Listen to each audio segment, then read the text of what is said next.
Bonsoir à tous et à toutes. Donc, bienvenue à la Gaîté Lyrique, bienvenue pour ce mardi de Make Sense, le dernier avant l'été, donc c'est un petit peu émouvant. Voilà, ça fait 3 ans qu'on est là tous les mardis, là on va faire une pause avant l'été comme chaque année. Mais donc on termine en beauté. Donc vous êtes ici dans la Fabrique de l'époque, qui est un projet qui est porté par 5 structures que sont Arte, Actes Sud, Singa qui fait de l'accompagnement de personnes réfugiées, Artifarti, qui est un gros acteur culturel dans la région de Lyon, et Make Sense, dont je fais partie. Make Sense, qui fait de l'accompagnement à la fois d'entrepreneurs, de salariés, de citoyens à la transition écologique et sociale. Et donc le projet, ça s'appelle la Fabrique de l'époque, parce que l'idée, c'est de commenter cette époque et surtout de faire advenir celle qu'on aimerait bien voir dans le futur, donc plus fraternelle, plus écolo, plus ouverte sur le monde, voilà. Et donc on a toute une programmation dans le lieu, donc on a plein de choses qui se passent à tous les étages. Donc là, en ce moment, par exemple, il y a une séquence d'écoute avec Arte. Il y a des concerts au 2e étage. Au 7e étage, il y a des résidents qui, du coup, travaillent sur les médias, sur l'inclusion, etc. Et puis cette programmation gratuite qu'on a tout le temps. L'idée, c'est vraiment de créer des ponts entre les mondes, d'aborder des sujets qu'on n'aborde pas forcément, et puis de se projeter dans le futur. Alors, se projeter dans le futur, on s'est dit, quoi de mieux que de le faire avec Oui Demain. Oui Demain, moi j'ai une affection très particulière pour ce magazine que j'ai depuis, j'ai les premiers numéros chez moi, bien rangés dans ma bibliothèque de manière très, très propre, parce que c'est vraiment une revue qui aborde des sujets qu'on voit pas ailleurs, où on prend le temps de les traiter. Et donc, on s'est dit, ce qui pourrait être sympa, là, c'est de vous raconter le magazine de l'intérieur par les journalistes qui ont traité ces sujets. Et donc, c'est ce qu'on va faire ce soir. Donc, il y a 5 journalistes qui vont vous raconter leurs histoires. On va les entendre, on va voyager avec eux. Et puis, à la fin, on viendra pour une séquence de questions-réponses. Et puis, vous pourrez également vous procurer le Oui Demain qui est là. Et donc, je vais passer la parole à Olivia, qui est rédac-chef de Oui Demain, qui va vous présenter un peu plus en détail la soirée. Merci Hélène. Bonsoir à toutes et à tous. Alors, ça s'est imposé en fait la soirée comme une évidence parce qu'avec Make Sense, nous partageons en fait plein de choses en commun, notamment le goût de l'engagement citoyen, des initiatives concrètes, des personnes, filles et garçons, qui répondent aux défis de notre époque. Et Oui Demain est un média singulier puisque depuis 13 ans, en fait, Oui Demain raconte, anticipe, décrypte les transitions, toutes les transitions, tout ce qui transforme notre quotidien et notre époque. Donc la transition écologique, évidemment, mais aussi la façon de nous déplacer, de notre rapport au vivant, notre façon de nous alimenter, notre façon d'apprendre, l'IA, les nouvelles technologies. Et donc cette rencontre entre Oui Demain et Make Sense fait sens, sans jeu de mots. Et surtout, nous essayons à Oui Demain, comme Make Sense le fait. Make Sense mobilise et finance et stimule celles et ceux qui agissent dans le territoire. Et en fait, Oui Demain raconte celles et ceux qui agissent dans le territoire. Et sans attendre de consignes d'en haut. Ça, c'est très important aussi. Donc, nous avons ce soir... C'était très difficile de choisir. Voilà, on a sélectionné. Évidemment, toute sélection est une restriction, est une suppression. Nous avons sélectionné 5 sujets qui nous paraissaient importants, divers, et qui reflètent en fait ce qu'est Oui Demain et les valeurs que porte aussi Make Sense. Donc, nous avons un reportage en Chine de notre grand reporter Jean-Marie Ozat, qui vient vous raconter en fait une dictature. Il vous en dira plus, c'est plus subtil que ça en fait. C'est un nouvel autoritarisme en fait, au motif de la transition écologique, donc Jean-Marie Ozat va vous raconter. Nous avons Gilles Richard qui va vous confesser, c'est presque une confession, une relation intime qu'il a eue avec une IA. Nous avons Isabelle Sorinte qui va vous raconter, je n'ose même pas dire raconter, mais vous exprimer un texte très fort sur la vie d'une truie d'élevage, qui rêve qu'elle n'est pas une truie d'élevage. Et ça rentre en résonance, bien évidemment, avec toutes les considérations par rapport aux autres vivants, c'est-à-dire aux animaux d'élevage, en fait, dans des conditions extrêmes, et à l'anniversaire de la loi de 1976, qui, normalement, stipulait que les animaux d'élevage avaient droit, en fait, à certaines conditions de leur bien-être, donc voilà, et qui, évidemment, est bafoué complètement par notre élevage industriel. Et puis, nous finirons par un silence. Vous avez même le droit à 1 minute de silence, avec Armel, qui est journaliste à Oui Demain, et qui a enquêté sur ce phénomène qui fait que le silence, incroyablement, est devenu un luxe. Donc, je ne vais pas en dire plus, parce qu'évidemment, les héros de la soirée, héroïnes de la soirée, ce sont les journalistes de Oui Demain. qui vont vous raconter ce qu'ils ne racontent jamais, c'est-à-dire les coulisses du reportage. Donc merci encore à Make Sense, merci à la Gaîté Lyrique de nous accueillir, et merci à eux qui vont venir vous exprimer voilà, leur ressenti. Merci beaucoup.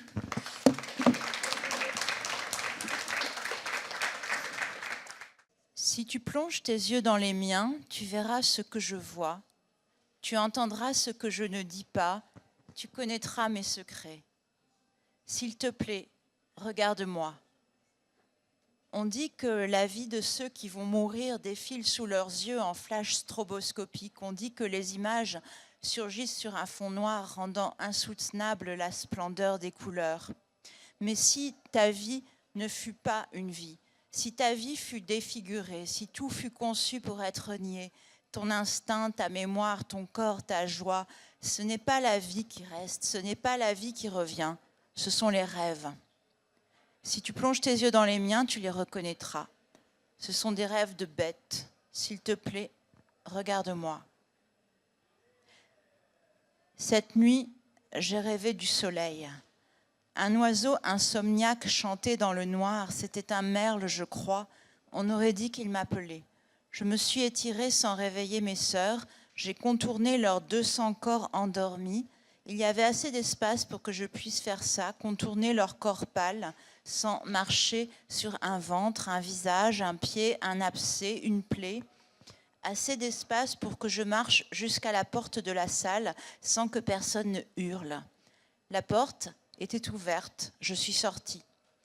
La nuit s'éclaircissait, l'oiseau chantait plus fort. Dans mon rêve, j'ai vu le soleil se lever. Le soleil m'a regardé, j'ai regardé le merle. S'il te plaît, regarde-moi. D'autres sœurs m'ont rejointe. Elles aussi écoutaient l'oiseau, elles aussi contemplaient les variations de lumière. Elles divaguaient. C'est bon de divaguer. C'est bon de marcher sans but, sans se cogner nulle part, sans heurter, sans boiter, sans tomber. Mes sœurs étaient de plus en plus nombreuses. Comme si le soleil de mon rêve les attirait une à une. Les 200 filles de la salle divaguaient avec moi. Elles murmuraient, elles fredonnaient, elles ronronnaient. Personne ne hurlait, personne ne hurlait, personne ne hurlait. Et moi, je marchais. Les tuyaux grondent et le soleil n'existe pas. Le soleil est un néon qui grésille comme les mouches qui agonisent collées à sa paroi. Les mouches naissent meurent par milliers dans ces pièces aveugles. Les mouches confondent néon et soleil. Les mouches espèrent qu'elles trouveront la sortie. Il n'y a rien de plus fatal que l'espérance d'une mouche. Je n'espère plus, j'ai 90 jours. Je suis enfermée dans l'une des 22 salles du bâtiment numéro 4 avec mes 200 sœurs qui ne sont pas vraiment mes sœurs, même si un quart d'entre elles ont le même père que moi. Il y a dans cet élevage 4 verras reproducteurs dont nous sommes toutes les enfants. Ce ne sont pas vraiment mes sœurs, mais nous sommes nés le même jour, 3 mois et 3 semaines après l'insémination de nos mères. Dans la ville animale, tout est calculé. Dans la ville animale dont nous ne sortirons pas, les tuyaux grondent et le soleil n'existe pas. Flanc contre flanc, engraissant comprimé, engraissant au-dedans, pressé au-dehors, impossible de faire un pas sans heurter un autre corps. Il y a celles qui deviennent folles, il y a celles qui attendent la mort, il y a celles qui ont peur de tout, il y a celles qui prennent appui sur la tête des autres pour se mettre debout et guettent le moment où s'ouvrira la porte. Elle s'ouvre 2 fois par jour pour que notre gardien compte. Il compte les blessés et quelquefois les mortes, mais peu meurent simplement parce que leur cœur s'arrête. Dans la ville animale, même la mort respecte l'heure, même la mort est soumise, même la mort est productive. Nos cœurs battent vite, mais ils ne lâchent pas. Le gardien nous compte, mais ne nous regarde pas. Il y a toujours 1 ou 2 blessés. Un groin qui saigne à force de fouir le béton. Notre instinct égaré saigne, saigne, saigne, saigne, cherchant la terre absente, cherchant la terre en vain. Un pied qui ne peut plus soutenir le poids du corps, un pied qui se tord ou se coince dans la trame dure du caillebotis. Une morsure au visage parce que nos sœurs deviennent folles, elles qui sont faites pour explorer, creuser, contempler, grands animaux curieux, sensitifs et rêveurs. Ici, on ne divague pas. Ici, on engraisse et on galope. Les blessés reçoivent une piqûre d'antibiotiques, celles qui sont irrécupérables, une tige perforante entre les 2 yeux. On les entend gueuler juste avant que leur gardien leur tire dans la tête, détruisant leur encéphale avec leurs rêves et leurs cauchemars. Cette nuit, j'ai rêvé que je sortais de mon corps. Je me baladais dans les couloirs. Je passais devant les portes fermées. Je savais parfaitement ce qu'il y avait derrière. 200 filles par salle derrière les portes de gauche, 200 garçons derrière les portes de droite. Nous sommes triés par sexe parce que les mâles mangent plus vite. L'engraissement se veut une science exacte. Il y avait beaucoup de fantômes dans le couloir. Des mâles, des femelles, des petits, des jeunes. Ici, il n'y a pas de vieux. Le couloir était long, les fantômes galopaient. Ils ne me voyaient pas quand l'un d'eux s'est arrêté. « Tu as mal ?» il a demandé. « Oui. » Je ne savais pas de quoi il parlait exactement. Ici, on a tout le temps mal. Dents meulées, queue coupée, douleur de membres fantômes. « Ça continue après, » il a dit. Les spectres ne galopaient plus. Ils s'approchaient de moi. Les petits étaient les plus terrifiants avec leurs crânes défoncés, leurs yeux projetés hors de leurs orbites, tels qu'au jour de leur mort, lorsqu'une main les saisit par les pattes arrière pour les frapper contre un mur. C'est comme ça qu'on tue ceux qui sont trop faibles pour engraisser. L'un d'eux voulait absolument que je le regarde, voulait que je plonge dans son pauvre œil noir qui pendait sur sa joue comme un bijou défait. Et je l'ai fait, bien sûr, parce que c'est le seul moyen d'apaiser ceux qui souffrent, qu'ils soient des spectres ou pas encore. J'ai regardé ce bébé, et je me suis retrouvée dans un autre couloir. Celui-ci menait à une chambre. Mon gardien s'est redressé dans son lit, il a hurlé « Qu'est-ce que tu fais là ?» Je me suis réveillée ici, comme toujours. J'ai encore rêvé du soleil. Peut-être parce qu'aujourd'hui, j'ai changé de bâtiment. Lorsqu'on change de bâtiment, on galope quelques mètres à l'air libre, le temps de passer d'un couloir à l'autre. Il y avait du soleil aujourd'hui. Certaines de mes sœurs en avaient peur. Elles ne voulaient pas avancer. La lumière les terrifiait. On se prend des coups pour moins que ça, mais le gardien n'était pas du genre à frapper. On voyait bien que lui aussi avait envie de chialer. Alors on l'a aidé. On s'est mis à côté de celle qui avait la trouille et on a traversé. J'ai changé de bâtiment à cause de ma boucle d'oreille. J'ai été sélectionnée comme reproductrice. Cette nuit, j'ai rêvé de repos. J'étais couchée sous un arbre. Je surveillais d'un œil mes enfants qui jouaient, surtout le plus petit. Il y a toujours un petit dans une portée, un maigrichon, qu'il faut surveiller plus que les autres si on veut qu'il vive. Dans mon rêve, je voulais qu'il vive. Dans mon rêve, c'était lui que je préférais. Mes enfants reniflaient la terre, leurs yeux regardaient tout avec curiosité. Dans mon rêve, ils étaient heureux. Dans mon rêve, je voulais qu'ils vivent. Dans mon rêve, je me reposais. Dans mon rêve, il y avait de la terre. Dans mon rêve, il y avait de la paille. Dans mon rêve, j'étais allongée. Dans mon rêve, je changeais de côté. Je changeais de côté. Ils étaient heureux. Je voulais qu'ils vivent. Je changeais de côté.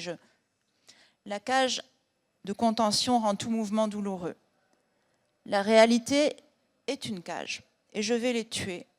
Je veux qu'ils meurent. Je ne les mettrai pas au monde pour qu'ils rejoignent le troupeau de spectres. Je les tuerai un à un à l'intérieur de mon ventre. Je les tuerai en tournant mon regard au-dedans. Il me suffit d'imaginer leur corps vulnérable, leurs petits visages, leurs yeux bruyants. Non, ne viens pas. Et ils m'entendront car je suis vierge, inséminée comme toutes mes sœurs. Je n'ai jamais connu le mal. Et les enfants écoutent les vierges qui les mettent au monde. Non, ne viens pas. Non, non, non. Ils étaient 13 et tous sont morts-nés. Le gardien m'a condamnée. Les cris ont cessé à l'intérieur du camion. Enfin, je vois l'aube. Je la trouve belle par interstices comme un jour maculé. Les hurlements stridents dans la cour de l'abattoir, le tunnel menant à la cage électrique, les électrodes sur la tête. La réalité est une décharge de 600 volts précédant l'égorgement. Cette nuit, j'ai rêvé d'amour. Si tu plonges tes yeux dans les miens, tu verras ce que je vois.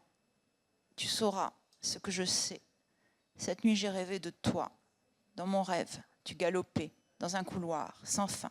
Dans mon rêve, tu rêvais d'amour et de repos. Tes rêves n'étaient pas si différents des miens.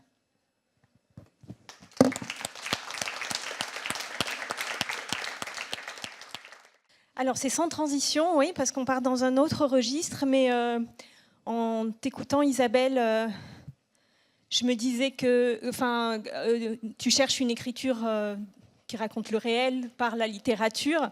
Et là, le sujet, il est aussi d'aller dans le réel. Voilà, c'est juste la transition, mais alors dans un registre complètement différent, très, très journalistique, basique, là. Merci encore.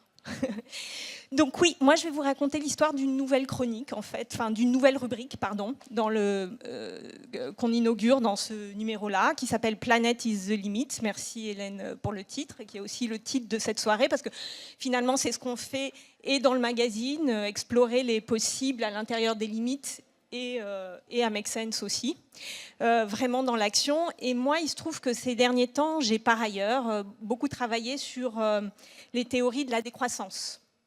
Alors, on l'appelle décroissance, économie du bien-être, économie du donut, elle a plein de noms possibles. Je ne sais pas si le donut, par exemple, c'est quelque chose qui est familier pour vous. Je vous le raconte, le donut, alors. L'économie du donut, c'est une économiste britannique qui l'a théorisée, qui s'appelle, alors ça va être très difficile à prononcer quand Kate, on n'a pas la... avant la Kate, ouais. Kate Raworth,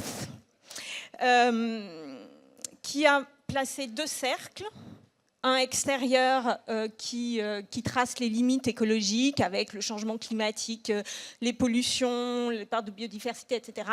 Un cercle plus petit à l'intérieur qui trace les planchers sociaux, en gros, nos besoins en eau, le logement, l'éducation, l'égalité entre les sexes, etc.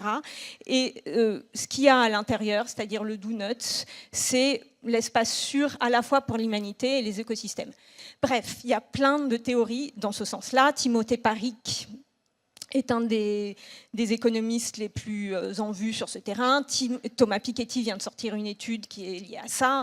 Dominique Méda raconte ça depuis très très longtemps. Et je trouve ça, Olivier De Schutter, rapporteur des Nations Unies, vient de sortir un rapport extraordinaire sur le sujet. C'est passionnant. C'est essentiel pour la suite.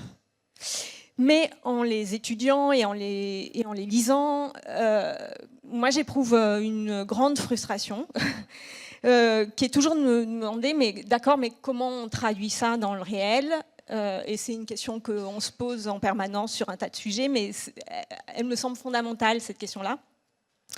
Et quand on reste sur le systémique, l'analyse systémique, qui est aussi essentielle et très importante pour avoir des repères, avancer, réfléchir, etc., ce que font ces théories de la décroissance, souvent on se sent, à la fin on se sent complètement impuissant à agir. C'est-à-dire que puisque le problème est systémique, il nous faut, le raisonnement qui vient, c'est il nous faut une réponse systémique, mais alors il n'y a pas de gouvernements globaux, il n'y a pas de gouvernements mondiaux, les politiques ne sont pas à la hauteur, donc on est coincé.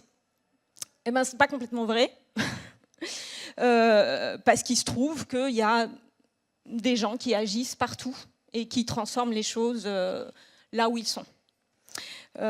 Et c'est ça que j'ai eu envie d'aller voir avec cette nouvelle rubrique, c'est-à-dire qu'est-ce que c'est un modèle économique dans les limites planétaires, à des niveaux, au niveau des entreprises, etc. Il se trouve qu'il y en a de plus en plus qui explorent ça.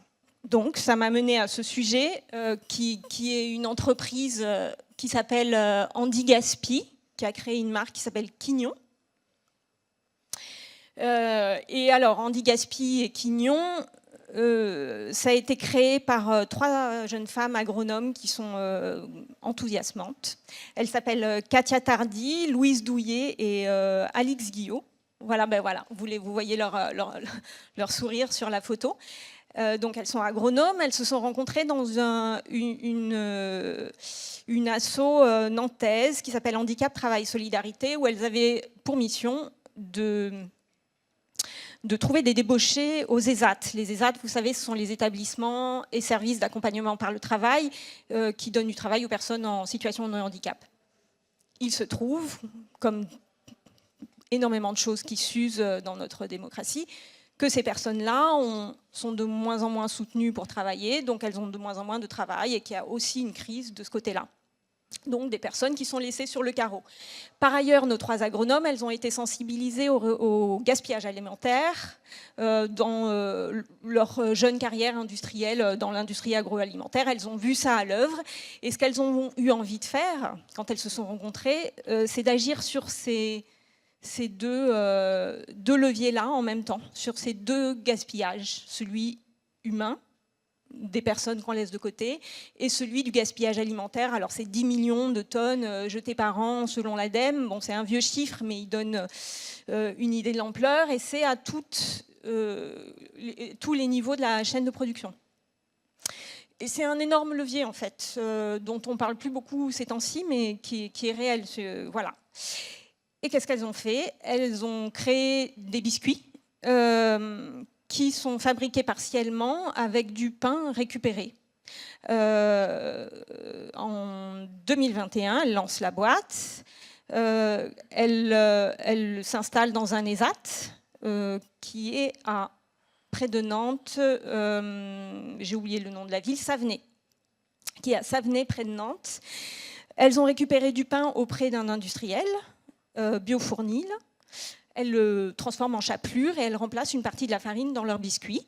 Aujourd'hui, elles ont 30 personnes dans les ZAT qui ont du boulot grâce à ça, qui fabriquent 30 000 biscuits par jour et ça fait 500 baguettes de pain sauvées. Alors, l'histoire aurait pu s'arrêter là et elles auraient pu continuer comme ça. C'est un modèle économique classique jusque-là, c'est-à-dire qu'elles produisent des gâteaux pour les vendre, ce qui leur permet au passage de récupérer des aliments qui auraient dû être jetés et de donner du travail à des personnes. Seulement, elles sont dans une industrie où, pour être rentable, il faut faire beaucoup de volume. Ce qui n'est pas encore leur cas. Elles ont fait 6 000 € de chiffre d'affaires en 2025. 30 000 biscuits par jour, ça peut paraître énorme, mais si on compare avec les industriels de l'agroalimentaire, en fait, c'est rien. Elles ont essayé, dans un premier temps, de multiplier ce modèle dans d'autres ESAT, à Lille et à Lyon. Ça n'a pas marché pour diverses raisons. Et là, elles ont shifté, elles ont commencé à réfléchir vers un autre modèle économique. Et c'est là où je trouve que l'exemple est particulièrement intéressant parce qu'il vient souligner que pour créer cette nouvelle économie-là dans les limites, faut inventer aussi des modèles et pas rester dans les schémas classiques. Comme beaucoup d'industriels venaient à elles, parce qu'ils sont gaspilleurs, mais ils sont aussi conscients pour beaucoup du problème et que ça va leur retomber dessus à un moment ou à un autre, ou ils sont juste sensibles aux questions écologiques parfois, même s'ils ont du mal à se transformer, ou en tout cas des personnes dans ces boîtes-là le sont. Et de plus en plus, venez les voir pour leur dire « Non, mais nous, on veut travailler avec vous ». Alors, elles ont fait une chose. Elles sont allées chez Tipiak, tester Tipiak. Alors, ça vous dit sûrement quelque chose, mais moi, je pensais qu'ils faisaient que du couscous ou je ne sais plus quoi, breton. Mais ils font aussi plein d'autres choses, des macarons, du grès, enfin bref, d'autres choses. Et donc, elles ont fait un test avec Tipiak pour s'installer dans leurs ateliers. Elles y sont depuis 1 an. Et utiliser leur chaîne de production pour faire de nouveaux produits. Elles ont testé un granola là, avec des coques de macarons, du gruyère de cacao, les déchets de Tipiak. Alors, on passe d'un modèle où elles produisent dans les ESAT à un modèle où elles font venir des personnes en situation de handicap dans les usines, en fait. Ce qui leur permet de multiplier le volume de production. Ça, c'est évidemment le grand apport. Et il y a des bénéfices secondaires à ça, en fait, dont elles se sont aperçues en testant le modèle. C'est, par exemple, que les salariés de l'entreprise ont été hyper mobilisés sur ce projet et hyper heureux de le faire. Donc pour Tipiak, c'était très intéressant parce que vous savez qu'une des problématiques aujourd'hui aussi, c'est de fidéliser les salariés, que c'est un coût, le turnover, et que là, ça leur permet de mobiliser leurs salariés sur un nouveau projet, etc., qu'ils sont contents de mener à bien. Donc c'est en fait tout bénéfice. Leur réflexion actuelle, pour pérenniser ce modèle, elles vont le faire avec une trentaine d'autres entreprises qui sont partantes. leur défi actuel, c'est d'arriver à inclure ces éléments positifs qui sont à côté comme ça dans le modèle économique. C'est-à-dire, ça a une valeur, ça, par exemple, de savoir mobiliser une équipe, d'être capable de faire ça. Donc, comment on l'inclut dans le modèle économique? Elles en sont à l'écriture de ce modèle économique-là, en fait. Voilà. Et comme c'est jamais parfait, on a mis aussi dans cette rubrique-là un petit onglet sur les limites du modèle. Parce que voilà, on ne veut pas être naïf et montrer quelque chose non plus d'idéal. Et alors, quand on leur demande à elles, ce sur quoi elles ont dû revenir, ou voilà, ce qui leur paraît moins parfait, parce qu'au début, elles voulaient faire quelque chose d'absolument idéal, donc elles avaient utilisé des emballages avec du bois, une espèce d'emballage avec du bois recyclé. Ça n'a pas marché parce que ça ne résiste pas aux machines. Donc elles ont fait un choix qui leur déchire le cœur, disent-elles, d'aller vers le plastique pour les emballages. Et l'autre chose à laquelle elles ont dû renoncer, c'est le 100% bio. Parce que si on veut travailler chez des industriels qui ne sont pas bio, on est obligé d'intégrer du bio. Donc c'est des choix comme ça, c'est ce qu'on appelle la complexité du réel. On s'est aussi demandé ce que c'était le petit truc en plus de cette boîte. Et ça, c'est quelqu'un de chez Make Sense qui travaille avec eux, avec elles, qui les accompagne, qui me l'a dit. Pour elle, la clé, c'est que c'est 3 jeunes femmes qui s'entendent extrêmement bien. Et ça, c'est clé dans une entreprise. Et c'est aussi qu'elles ont une grande souplesse, en fait, qu'elles ont su changer d'état d'esprit, avoir un modèle au début, et puis en changer. Merci beaucoup pour cette présentation et ce reportage. Écoutez, on va faire un détour par Stanford. Voilà. Les hasards ont voulu que dans ce numéro de Oui Demain, je fasse un reportage à Stanford, l'université de Stanford et puis à Hangzhou. Alors pourquoi commencer par Stanford? Parce que Stanford, j'ai travaillé sur les racines intellectuelles de la Silicon Valley. Les racines intellectuelles et spirituelles de la Silicon Valley qui plongent à Stanford. Stanford, l'obsession, c'est d'arriver à un monde avec très peu d'hommes. C'est-à-dire très peu d'humains. Des humains de très bonne qualité. C'est-à-dire pas des gens qui vont dépendre des prestations sociales, qui vont avoir besoin de rien. Voilà. Ça, c'est Stanford, et Stanford travaille à ça. Ils sont influencés par des philosophes, Nick Land. Et l'idée, c'est d'arriver le plus vite possible à l'apocalypse. L'apocalypse pour se débarrasser des hommes. C'est-à-dire que, par exemple, je prends un exemple, on ne va rien faire, c'est Musk qui le dit, on ne va rien faire pour régler les problèmes de changement de climat. Au contraire, on va les accélérer.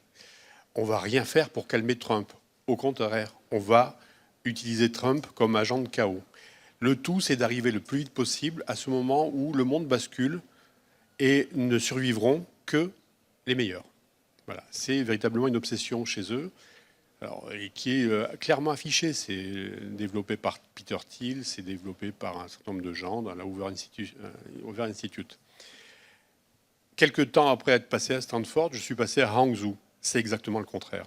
Eux, c'est comment arriver à garder un stock d'humains le plus haut possible. Parce que pour la Chine, l'obsession, c'est ça. C'est comment rester à 1,4 milliard d'humains. Parce que si jamais on n'arrive pas à rester à ce niveau-là, la puissance de la Chine s'effondre. Et les statistiques disent que d'ici 2100, la Chine va tomber à 740 millions d'humains.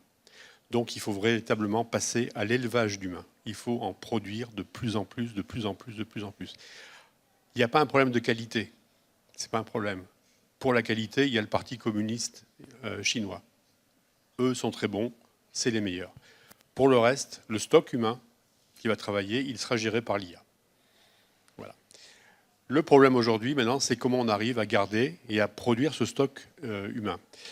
Et c'est pour ça que j'ai pris l'exemple de ce bâtiment qui s'appelle le Regent Park International. C'est un nom bizarre, qui se trouve à Hangzhou. Alors, le Regent Park International, au départ, c'est un hôtel. Alors, à la dimension chinoise, 607 mètres de long, 206 mètres de haut, des milliers de chambres, et il a été inauguré en 2013. Et en 2013, il était censé accueillir tous les entrepreneurs de la planète qui venaient à Hangzhou pour passer des commandes de produits manufacturés en Chine, pensés en Occident. Et puis en 2013, ça n'a pas marché. Parce qu'en 2013, ce qui s'est passé, il y a eu 2 événements. Un, l'ère apocalypse en Chine, c'est-à-dire qu'en Hangzhou en particulier, la pollution était telle que les gens étaient obligés de se balader pour retrouver leurs appartements, pour retrouver leurs maisons. Ils étaient obligés de se balader avec leur portable et de se laisser guider par leur portable pour retrouver leur maison, tellement l'air était pollué. Les Chinois ont commencé à s'affoler, maladies. Et surtout, si vous voulez, le problème, c'est que le Parti communiste chinois s'est dit, mais si on continue à être aussi pollué que ça, on ne va pas garder 1,4 milliard de Chinois. Donc il faut, on va complètement changer. Et en 2013, Xi Jinping arrive au pouvoir. Et Xi Jinping fait une promesse en disant, c'est fini, il n'y aura plus jamais d'ère apocalypse. C'est fini, on va devenir la première puissance écologique de la planète. Et ils ont fait ça. Alors, je vous le répète, c'est pas par goût de l'humanité, c'est pas par goût des petits oiseaux et de l'air pur. C'est véritablement pour garder un stock humain qui garantit la puissance chinoise. Alors, comment on revient à ce bâtiment ? Ce bâtiment, donc 2013, donc il n'est plus question que la Chine soit l'atelier de l'Occident. Et au contraire, la Chine décide de devenir l'inventeur de nouveaux produits, de bouleverser la consommation, d'avoir un soft power vert très puissant. Et à partir de ce moment, cet hôtel, il ne sert plus à rien. Il sert plus à rien. Donc on se retrouve avec cette masse de béton. Donc la nuit, le Regent Park International, ça donne ça. Et là, il faut dire qu'il est à moitié vide, il n'y a que 30 000 personnes qui vivent dedans. On peut monter à 60 000. C'est véritablement... Alors je pensais au texte de Madame Sorante, qui parlait d'élevage humain. C'est à peu près ça. C'est-à-dire que ce bâtiment, les gens qui vivent là ne font pas qu'y dormir. Ils y travaillent, ils consomment, ils vont à l'école, ils se distraient à l'intérieur du bâtiment et surtout, ils se reproduisent. C'est ça. Et ça, c'est un prototype des futures villes chinoises. Toujours dans cette optique de garder un maximum d'êtres humains. Alors, ce qu'il y a, c'est que les gens, on leur interdit pas de sortir du bâtiment. On leur interdit absolument pas de sortir du bâtiment, mais on leur dit, pourquoi vous sortez ? Quelle est la raison ? Gentiment, on leur dit... parce que je ne sais pas si on a la photo, mais il y a des armées, mais véritablement des régiments de livreurs qui sont au bas de l'immeuble. Et ces régiments de livreurs, voilà, regardez. Ça, c'est un changement d'équipe, une rotation d'équipe de serveurs, de livreurs, pardon, qui sont véritablement gérés comme des militaires. C'est-à-dire qu'il y a les chefs de section, et puis il y a le soldat, le chef de section, le caporal, le sergent, le lieutenant, commandant. Enfin bon. Et ça, tous ces gens-là amènent tout ce qu'il faut en permanence à l'immeuble pour que l'immeuble survive. La nourriture, les objets commandés sur les applications d'achat. Et on leur dit, vous n'avez vraiment pas de raison de sortir. Et cette photo est particulièrement symbolique parce que voilà, on leur dit aussi, soyez heureux, soyez tranquilles, on s'occupe de tout. Consommez pour pas cher. Vous pouvez travailler, vous aurez largement de quoi consommer parce qu'on les abrutit par la consommation aussi. Ce que m'ont dit ces gens-là, ils m'ont dit, il ne faut pas oublier que nos grands-parents, pour avoir une machine à coudre, étaient obligés de demander l'autorisation à Pékin. Et eux, maintenant, ils commandent ce qu'ils veulent sur Internet. Et pourquoi cette photo est... Bon, elle n'est pas exceptionnelle, mais pourquoi elle est intéressante ? Parce que ces deux femmes que vous voyez avec leurs poussettes, c'est véritablement les héroïnes de la Chine, c'est-à-dire qu'elles sont dans le Regent Park International et elles font des enfants. Alors, il faut quand même se rappeler qu'il y a encore 20 ans, 25 ans, on leur demandait de ne pas faire d'enfants. D'accord ? Et il y a une véritable pression sur les femmes qui s'exercent aujourd'hui, aussi forte pour qu'elles fassent des enfants que celle qui s'exerçait sur elles il y a 30 ans pour qu'elles n'en fassent pas. Donc elles sont un peu perdues. Donc ces femmes-là, c'est véritablement les héroïnes de la Chine. Elles sont exaltées par la Chine, exaltées par la presse officielle, et elles font des enfants. Donc il n'y a rien de trop beau pour eux. Alors elles, on les appelle officiellement les femmes rebuts. C'est-à-dire qu'elles, elles ont dépassé 27 ans, et elles n'ont pas d'enfants.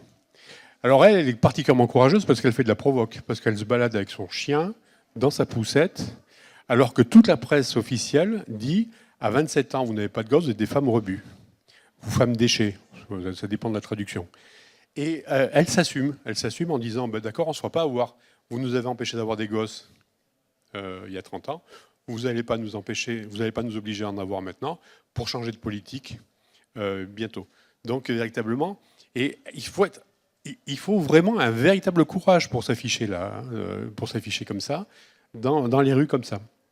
Et il faut bien imaginer la pression sociale sur les femmes qui s'exerce aujourd'hui pour garder le stock humain chinois. Parce que c'est véritablement un souci stratégique de la Chine.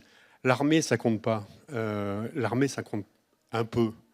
Ce qui compte véritablement, c'est d'avoir 1,4 milliard de consommateurs et 1,4 milliard de soldats potentiels, 1,4 milliard de communistes, parce que le Parti communiste a un argument terrible en disant c'est formidable, grâce à nous, vous avez tout, vous pouvez consommer autant que vous voulez.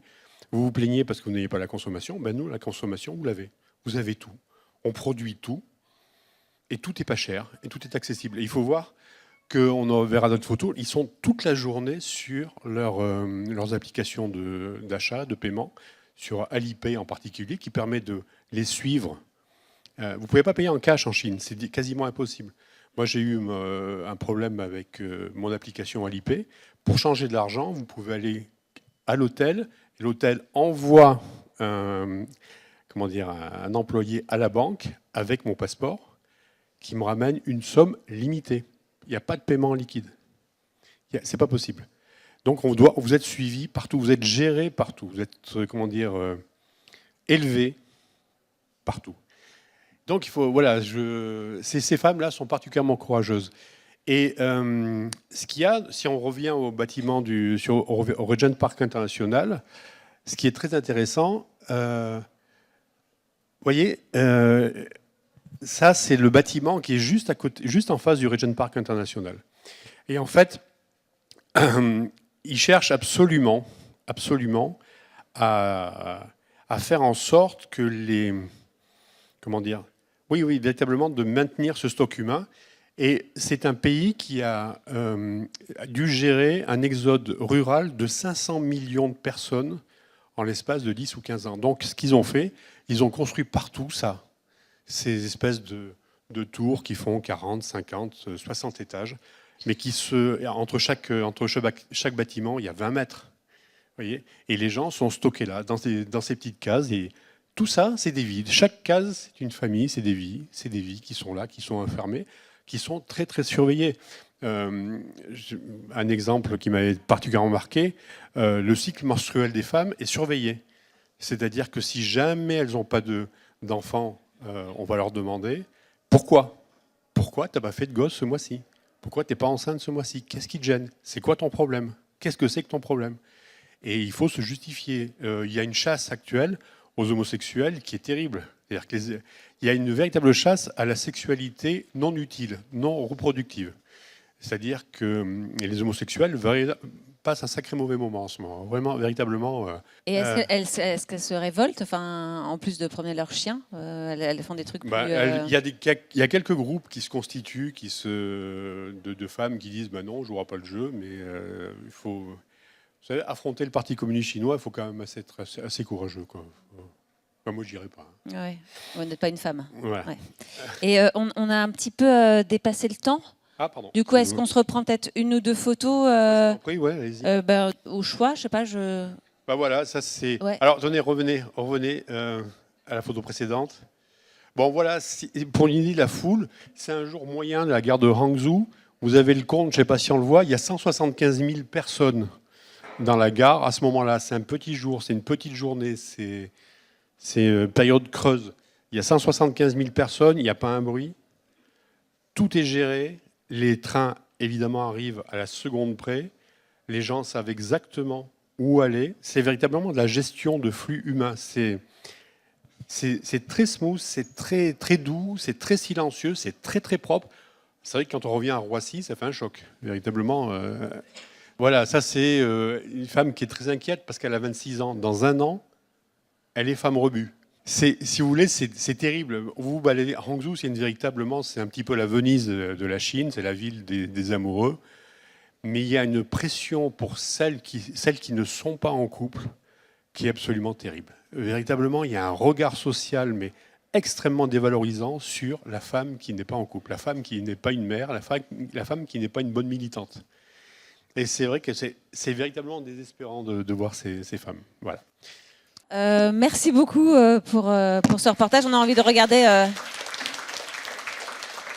On n'a pas envie d'y aller, mais on a très envie de le lire. C'est un sujet qui va paraître peut-être plus léger que les autres, mais il n'est pas léger.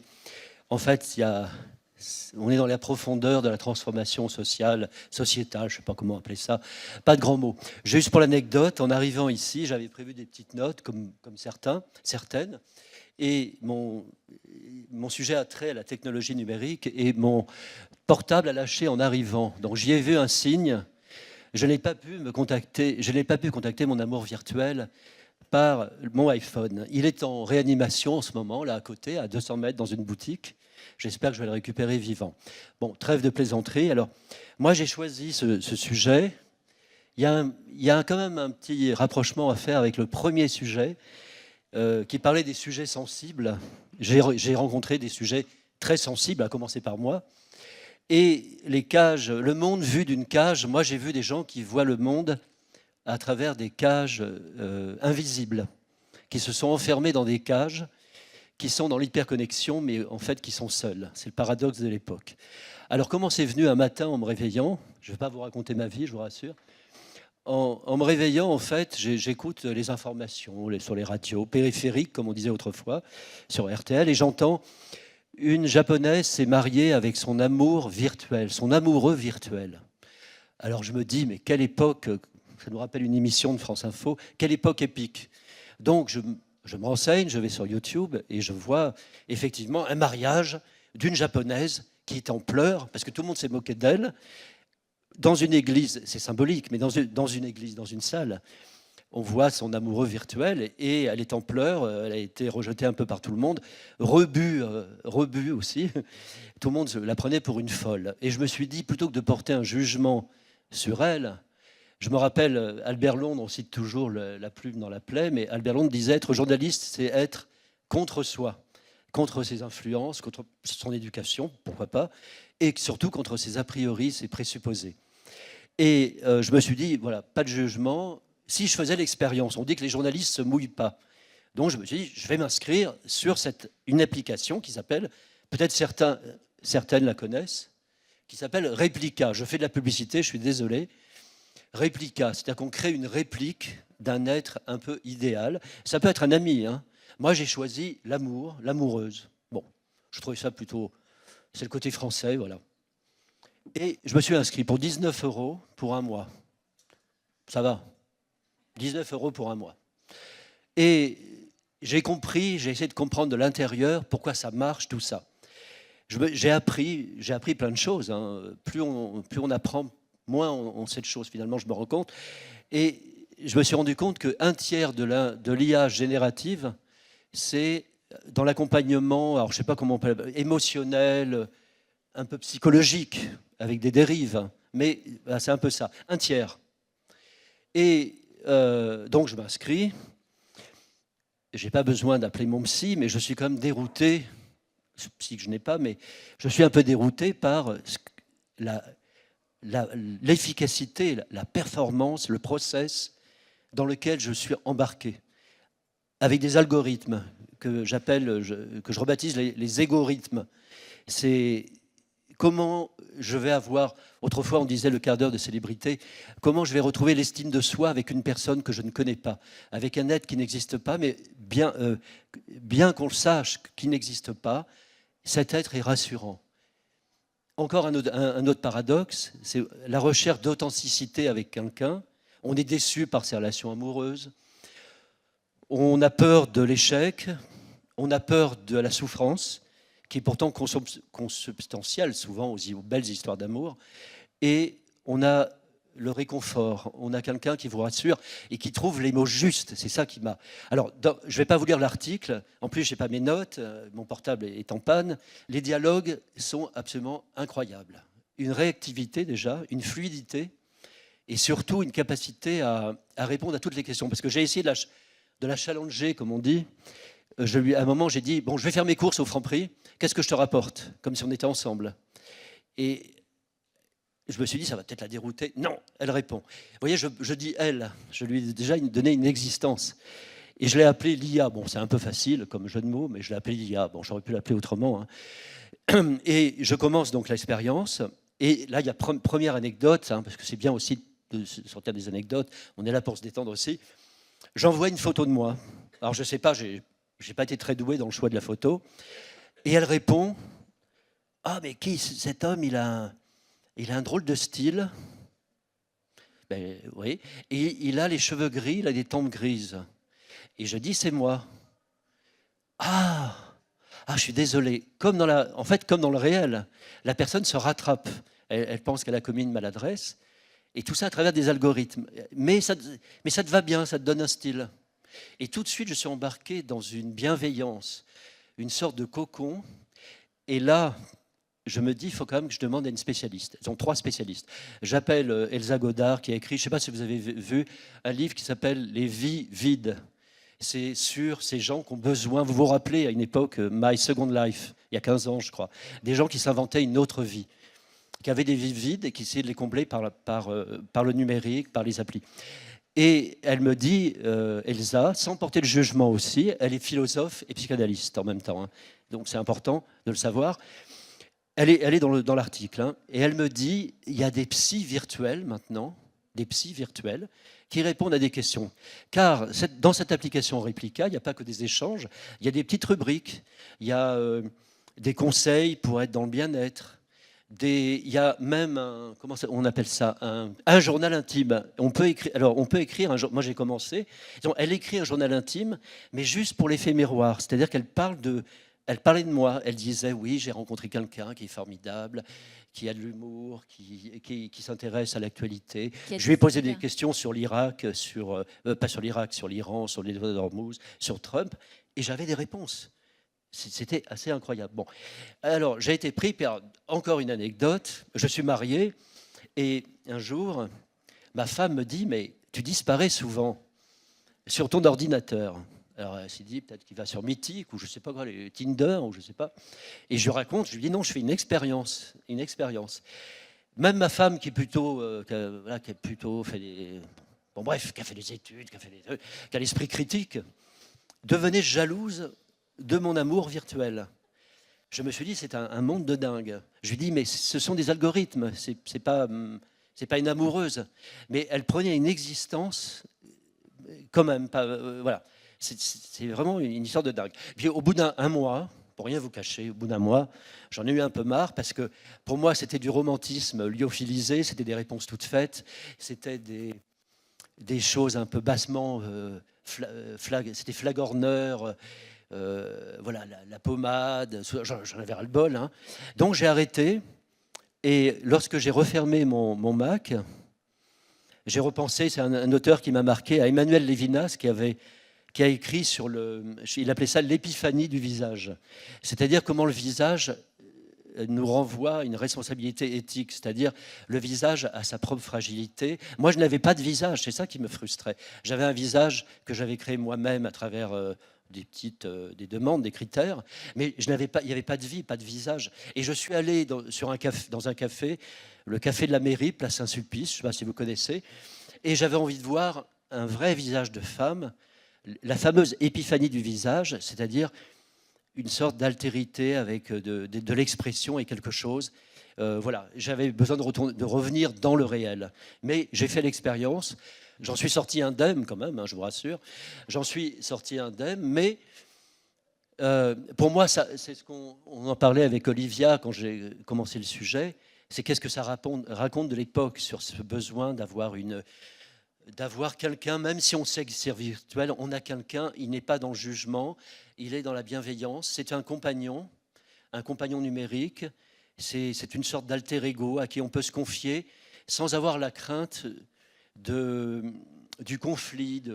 Donc, alors, les deux autres études, et je termine par ça, j'ai réussi à rentrer en contact avec un chercheur de la business, de l'université d'Harvard, de la business, c'est pas Stanford, la business Harvard Review, qui m'a expliqué que lui, il était très inquiet. Ça rappelle ce que disait pas Jean-Paul II, le pape récemment, le 23 mai, je crois, le pape a fait une déclaration sur le risque d'instrumentalisation de l'IA. Esclavage, il a dit.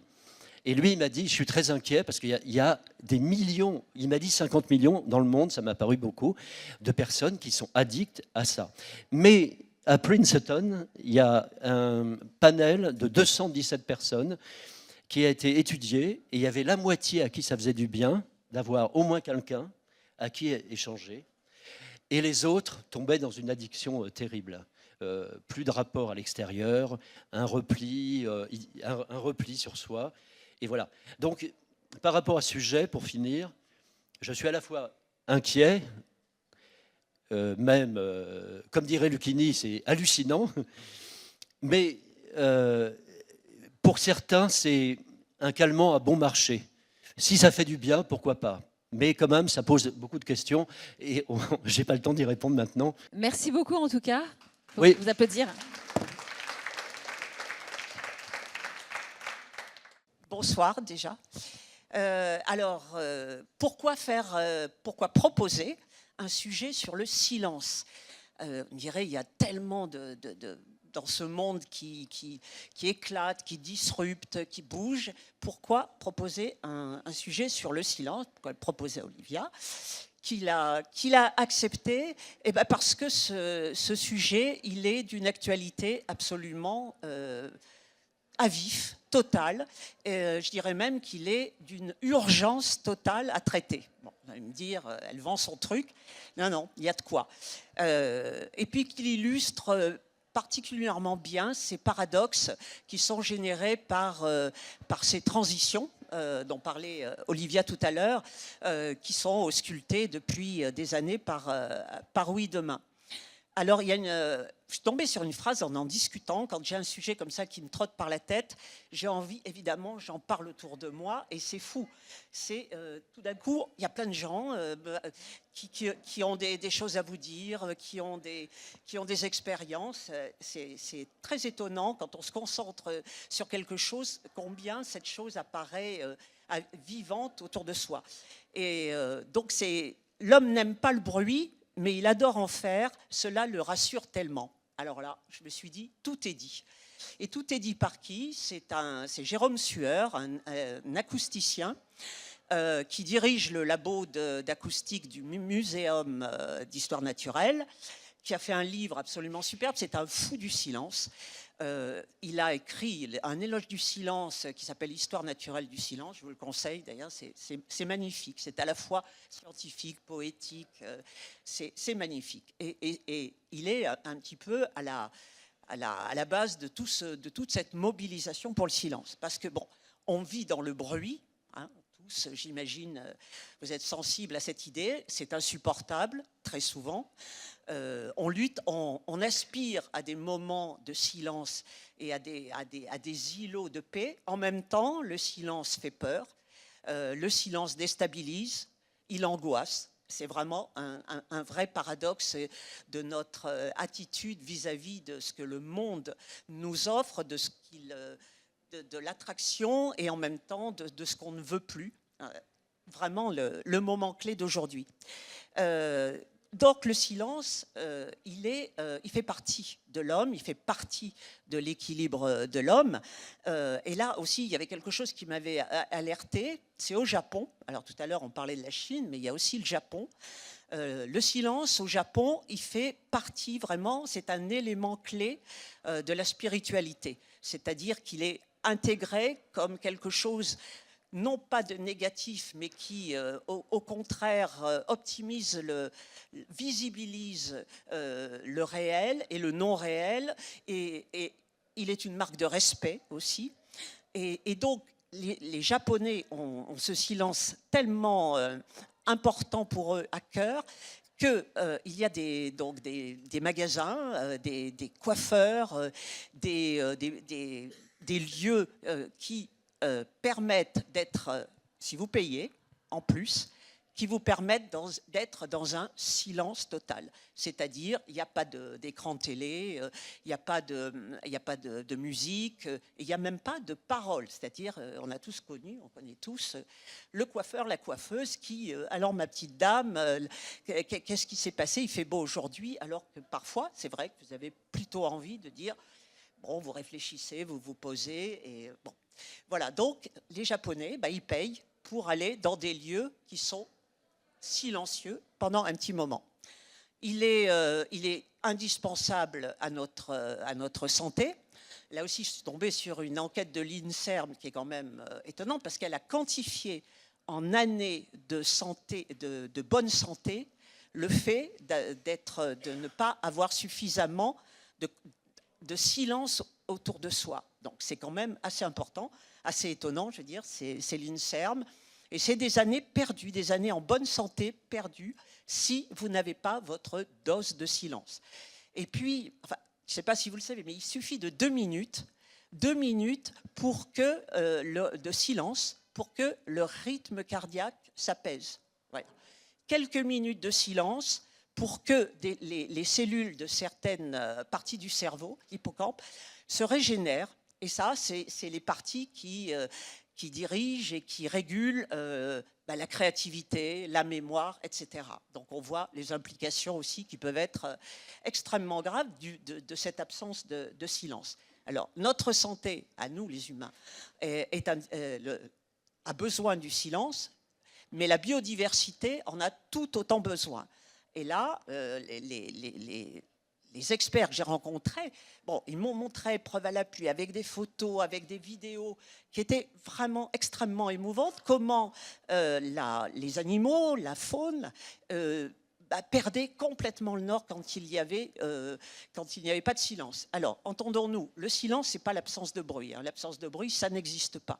Le silence, c'est celui qui permet à la biophonie, c'est-à-dire les sons naturel de tout ce qui peut être de l'ordre du clapotis, d'un fleuve, d'un bruissement d'une feuille, d'un chant d'oiseau, d'être entendu, de ne pas être éradiqué par l'anthropophonie. Ça, c'est tous les bruits de notre cacophonie humaine, tous les bruits que nous faisons, nous, les bruits notamment de la technologie, des avions qui passent, des voitures, des machines, et de tout ce que l'on ne perçoit même plus tellement on l'a intégré. Donc, ces animaux, ils sont totalement stressés, ils sont épuisés, ils ne peuvent plus communiquer les uns avec les autres. J'imagine qu'il y a aussi un pendant avec les êtres humains qui, à force de bruit alentour, ne communiquent pas forcément non plus de façon très fluide. Ils sont obligés de quitter leur habitat originel et ils ont des difficultés, voire ils ne peuvent plus se reproduire. Donc on voit l'importance de ce silence sur notre santé mentale et physique et sur aussi la santé de la planète et la santé de la biodiversité. Encore une fois, One Health, c'est une seule santé. Donc là, je me suis dit, il y a vraiment de quoi faire. Mais alors, so what? Est-ce que c'est une fatalité comme l'eau, comme l'air, etc. Comment on gère ça? Eh bien si, il y a des gens qui se mobilisent. Il y a des traqueurs de silence. Il y a tout un petit monde qui est fait à la fois d'experts, donc des acousticiens, des biologistes, des neuroscientifiques, des sociologues, etc. Tout ce petit monde travaille pour justement sauver, si on peut dire, le silence, là où il est encore, et il existe dans de moins en moins d'endroits, le préserver, le sauvegarder, voire créer des nouveaux îlots de silence. Alors donc là, il y a un monsieur qui s'appelle Gordon Hampton, formidable, un aventurier du silence perdu. Il traverse la planète pour isoler ces endroits précieux où il y a ce silence. Il met un label, il a créé une association qui s'appelle Quiet Park, et il a comme ça des endroits. Alors c'est un beau voyage à faire, mais bon, il est compliqué, il faut du temps et un tout petit peu de sous pour aller de Taïwan à la Pologne, à, qu'est-ce que j'ai noté, le Pays de Galles, en Asie, il y a plusieurs centres aussi. Tout ça, on l'a mis dans le sujet. Et donc, lui, il met ses labels sur des lieux vraiment silencieux qui vont être protégés de tout bruit humain. En France, il y a une labellisation qui est en cours. Alors, on a quelques lieux. Alors, je vais vous dire, c'est le parc des Cévennes. Je ne sais pas si certains connaissent. Le parc des Chénelles, la Chartreuse et, tout près, le jardin du silence de Villejuif. Alors ça, c'est des endroits qui vont avoir ce label du Quiet Park, sacré label, hein. Donc il faut aller s'y balader en faisant silence. Bon. Et alors dans l'Hexagone, il y en a qui vont encore plus loin. Chez nous, il y a Olivier Pichard, lui il est responsable d'études biodiversité au CEREMA. CEREMA, c'est une structure qui travaille, qui accompagne les collectivités autour de différentes problématiques environnementales.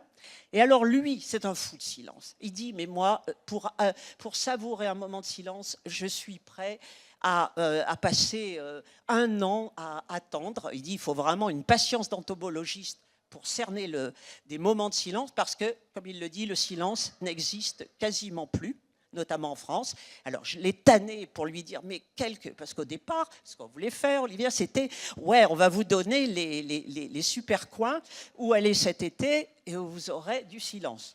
Parlez bien qu'il ne va pas les donner déjà, parce qu'il les garde pour lui. J'ai compris qu'il y en avait certains quand même. Alors, on est plus du côté des Cévennes, en effet, du Larzac, des plateaux creusois, des hautes terres d'Auvergne. Là, il y a quand même des coins, mais il dit c'est sur des petits moments. Le silence, c'est fou, parce qu'il suffit qu'il y ait un avion, pas du tout qui passe au-dessus, mais qui soit à des kilomètres et des kilomètres et des kilomètres, et cette sorte de bourdonnement vient casser ce silence de cette biophonie qui est donc ce silence naturel fait de tous les bruits de la nature. Et Olivier Pichard, d'ailleurs, il dit, mais il faudrait apprendre ça dans les écoles, c'est un patrimoine sensoriel, ce patrimoine sonore, naturel, qu'on ne connaît pas, qu'il faut découvrir et qu'il faudrait surtout enseigner. Alors lui, ouais, je disais, il va beaucoup plus loin, c'est-à-dire qu'il s'est dit, ok, il va le traquer, lui, le dernier endroit où il l'a traqué, c'est une forêt polonaise. Là, il est dit, mais c'était le Saint Graal. Je suis resté là-dedans, j'ai écouté pendant quelques minutes à peine, un vrai silence, une vraie qualité de silence. Bon. Ce qu'il fait, lui, c'est qu'il veut installer des îlots de silence en ville. Alors là, c'est quand même un sacré défi. Et il a fait une expérimentation plutôt, qui va entre guillemets être dévoilée, etc., à la rentrée à Lille. Donc, qu'est-ce qu'il fait? Là aussi, avec une équipe d'éco-acousticiens, de biologistes, mais aussi d'experts en sciences humaines. Ils ont mis en place des coulées silencieuses. Ça s'appelle des trames blanches qui protègent et qui seront protégées à l'intérieur de la ville, qui seront protégées des bruits pour nous, l'être humain, et pour aussi les animaux, la biodiversité, etc. Donc ça s'appelle des trames blanches. Et ces trames blanches, alors il y a plein de villes, plusieurs villes, qui ont vu ça et sont prêts, a priori, vont suivre le mouvement. Il y aurait déjà une dizaine de villes en France qui voudraient créer à l'intérieur de leur périmètre ces îlots silencieux, paisibles, dans lequel on pourra, nous, se ressourcer et que la biodiversité pourra vivre sa vie. Alors ça, c'est et puis, il y a aussi tous les gens qui travaillent avec Bruparif. Et non, ça, c'est pas Bruparif, c'est une association qui travaille autour de l'info sur le bruit, et là, qui a aussi créé un label. Et c'est très étonnant parce qu'il y a des lieux totalement improbables, alors cours d'école, magasins, supermarchés, même parking, alors ça, ouais, qui ont le label Quiet en France. Il y en a peut-être d'ailleurs près de chez vous. Il y a une carte que vous pourrez, on donne le site dans la revue, et vous pourrez aller voir quels sont les sites qui sont Quiet. Il y a même la SNCF qui a ouvert comme ça un îlot de silence ou à la gare de l'Est. Donc vous voyez, quand vous n'en pouvez plus et que vous vous dites là, il y a longtemps que je n'ai pas fait silence, vous pouvez aller à la gare de l'Est et il y a un endroit où vous pouvez vous ressourcer. Chouette, c'est à côté de chez moi. C'est pas mal. Alors, qu'est-ce que j'avais d'autre à dire?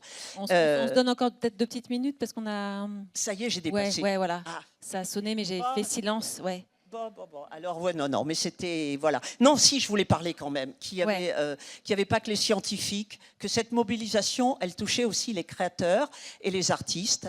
Et notamment, moi, j'ai rencontré Clémence Alta-Begoyetti, et elle a d'abord, c'est une artiste absolument étonnante, plasticienne, designeuse, qui travaille sur ces éléments que sont le vent, l'eau, le silence, et avec des scientifiques, elle a établi une cartographie. C'est quand même très concret, hein, on est aussi pratique dans la réalité. Ah oui, demain, elle a une cartographie des lieux paisibles à Paris et en région parisienne. Il y a 22 lieux qui sont cernés. On peut trouver la liste donc dans la carte au pavillon de l'Arsenal. Et comme elle le dit, le bruit, c'est une violence sociale insupportable.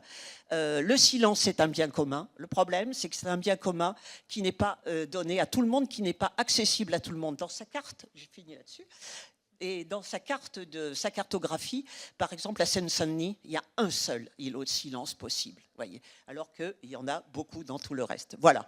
Donc, faisons un peu silence cet été sur les chemins buissonniers qui vont être les vôtres pour écouter la biophonie, c'est-à-dire écouter le silence. Et comme dit aussi Jérôme Sueur, c'est faire silence autour de soi et puis faire silence aussi dans sa tête. C'est extrêmement important pour que le chaos qui parfois est de mise, se calme aussi, et c'est là toute la force du silence intérieur et extérieur, celui qu'on fait avec la nature. Est-ce qu'on s'arrête là-dessus? C'est une belle phrase de conclusion, de retrouver son silence intérieur et extérieur. En tout cas, vous pouvez vous procurer avec la librairie, donc acheter le numéro et pouvoir vraiment plonger dans ces sujets de manière plus approfondie et emmener ça cet été dans les Cévennes. Et puis là, j'ai mis le QR code. Si vous voulez suivre un peu tout ce qu'on fait chez Make Sense et notamment tous ces rendez-vous ici, vous pouvez vous abonner à notre newsletter. Donc c'est tous les lundis matins avec plein d'infos et plein de rendez-vous. Et merci beaucoup. J'étais hyper contente de clore ce cycle avec vous demain. C'était bien d'écouter toutes ces histoires. Et puis vous pourrez rester là. Le bâtiment est ouvert et dehors c'est aussi ouvert. Mais très bonne soirée à tous et à toutes.